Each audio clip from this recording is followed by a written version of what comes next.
আচ্ছা, এটাই কি আমাদের ডিজিটাল বাংলাদেশ, যেখানে মানুষ এখনো গরুর সাথে ঘুমায়, খাওয়ার মতো বিশুদ্ধ পানি নেই? হাই, আমি ফারহান, টুডে মাই অ্যানাদার ব্লকে সবাইকে স্বাগতম। বেনিফিট ফর উম্মা ফাউন্ডেশনের অর্থায়নে আমরা কাজ করছি পরবর্তী দিনাজপুর গড়ার লক্ষ্যে, যেখানে কেউ আর পানির মতো মৌলিক চাহিদা থেকে বঞ্চিত থাকবে না। আমাদের আশেপাশে থাকা অসহায় হতদরিদ্র পরিবারে কেউ পানির মতো মৌলিক চাহিদা থেকে বঞ্চিত আছে কিনা তা দেখার জন্য আজকে আমরা নিজ এলাকায় পরিদর্শন করলাম। আমাদের ডিজিটাল বাংলাদেশে এখনো অনেক মানুষ মৌলিক অধিকারগুলো থেকে বঞ্চিত আছে।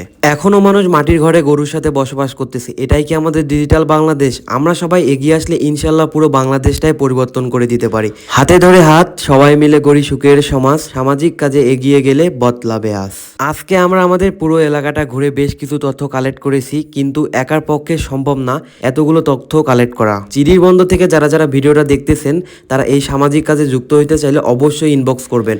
অ্যামাজিং দিনাজপুর টিমের সহযোগিতায় শুরু হয়েছে বিশুদ্ধ পানির প্রকল্প। ইতিমধ্যে অ্যামাজিং দিনাজপুর টিমের পক্ষ থেকে দিনাজপুর জেলার বছগঞ্জ উপজেলার ৫ নং সাতল ইউনিয়নের অসহায় বৃদ্ধ মোসলেম উদ্দিনের ঘরে পৌঁছে গেল একটি টিউবওয়েল। এভাবে প্রতিনিয়ত কাজ করে যাচ্ছে দিনাজপুর অ্যামাজিং টিমের সকল সদস্য। ধাপে ধাপে আমরা দিনাজপুরের আয়ত্তে থাকা সকল উপজেলার প্রতিটি ইউনিয়নে অসহায় দরিদ্র মানুষের মধ্যে বিশুদ্ধ পানির মতো মৌলিক চাহিদা থেকে বঞ্চিত তাদের সবাইকে মুখে হাসি ফোটাতে চাই। তো গাইস, আজকের ভিডিওটা একটু অন্যরকম ছিল, কোনো ভুল ত্রুটি হলে ক্ষমার দৃষ্টিতে দেখবেন। আর হ্যাঁ, আপনারা আপনাদের নিজ জায়গা থেকে অবশ্যই এগিয়ে আসবেন। তো গাইস, আজকে এই পর্যন্ত। নেক্সট কোনো ভিডিওতে দেখা হচ্ছে। আপনারা সবাই ভালো থাকবেন, সুস্থ থাকবেন। আল্লাহ হাফেজ।